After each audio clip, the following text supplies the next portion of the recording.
Hey everyone, and welcome to This Explainer. Today we are unpacking the really fascinating mechanics of scaling a business. Have you ever wondered what actually happens behind the scenes when a business brings a brand new partner to the table? Well, we're going to translate all those dry, standard 12 accounting principles into the real-world business dramas they actually represent. So, let's dive right in.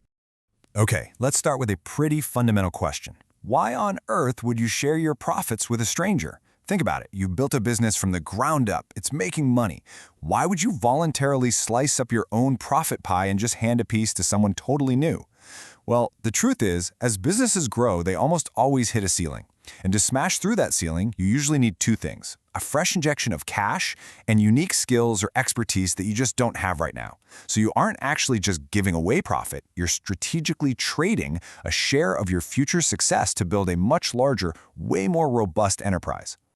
So, here is our roadmap for unpacking exactly how this transition works. 1. Reconstitution and admission.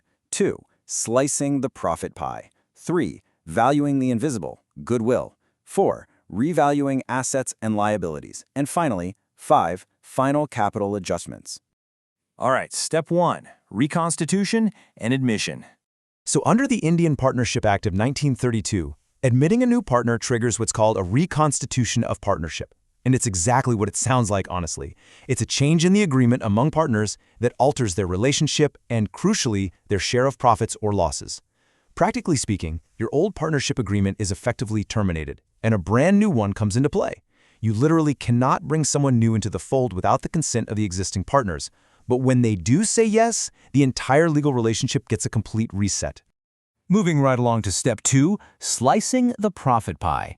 Because you've got a new person sitting at the table, the old partners have to calculate a new profit-sharing ratio. I mean, they simply aren't going to get the exact same percentage they used to, right?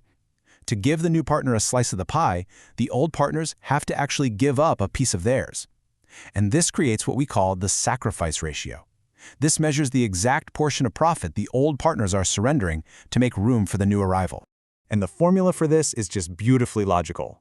Sacrifice ratio equals the old ratio minus the new ratio. Your sacrifice is literally just what you used to get minus what you get now. Say you used to get 50% of the pie and now you get 40%, well, your sacrifice is 10%. This mathematical fairness is absolutely crucial. It guarantees the founders are properly compensated for making room in an already successful venture. Okay, part 3, valuing the invisible, goodwill. I really want you to empathize with the original founders here for a second.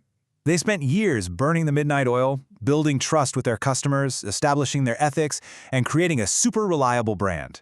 All that hard work translates directly into higher future profits. So when a new partner joins, they get to benefit from that established trust on day one. It wouldn't be fair if they got all that for free, right? So they pay a premium, and we call that goodwill. Accountants usually handle this in one of two ways. Either the new partner brings this premium in as actual hard cash, that's known as the premium method, or the business just raises the valuation of goodwill on the books, which is the valuation method. But that begs the question, how do we actually calculate that price tag? I mean, how do you put an objective price tag on something totally invisible like reputation? You're basically buying expensive air, but, highly profitable air. Well, to do this, accountants rely on two primary methods: the average profit method and the super profit method. Let's look at the average profit method first. Here, past stability dictates future value.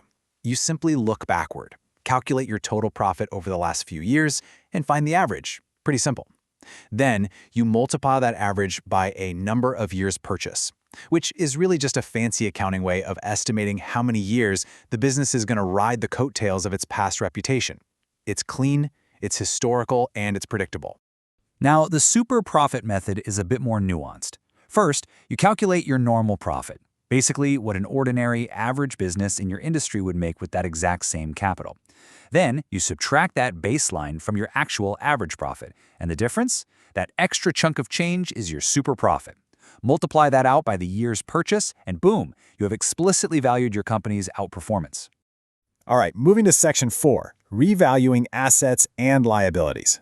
So before the new partner officially steps in, the business has to do a really thorough financial spring cleaning using a revaluation account. Think about it like real estate bought 10 years ago. Its value on your balance sheet is probably way lower than its actual market value today.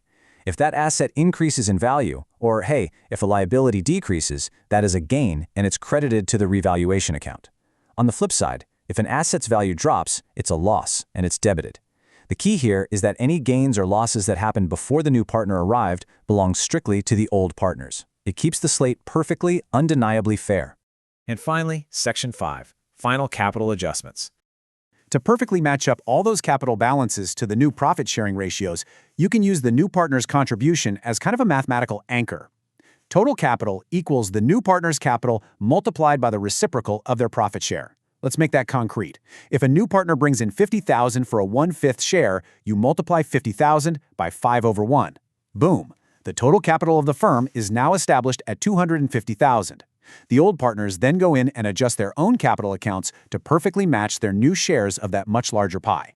But wait, before we finalize those accounts, there is one absolute golden rule of fairness. Accumulated profits and reserves belong strictly to the old partners in their old profit-sharing ratio.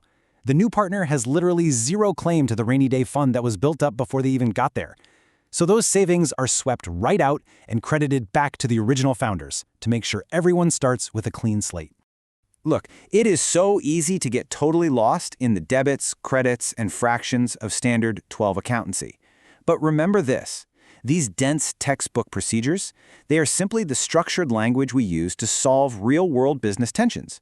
It's a brilliant system designed to ensure fairness, honor past hard work, and safely pave the way for massive future growth. So, we've completely legally shifted the firm, we sliced the pie, we value the invisible brand, and balanced the books. You now know exactly how to admit a new partner fairly. But the much bigger question for your own ventures remains. When your business inevitably scales, who are you going to choose to admit to the table? Thanks so much for joining this explainer, and we will see you next time.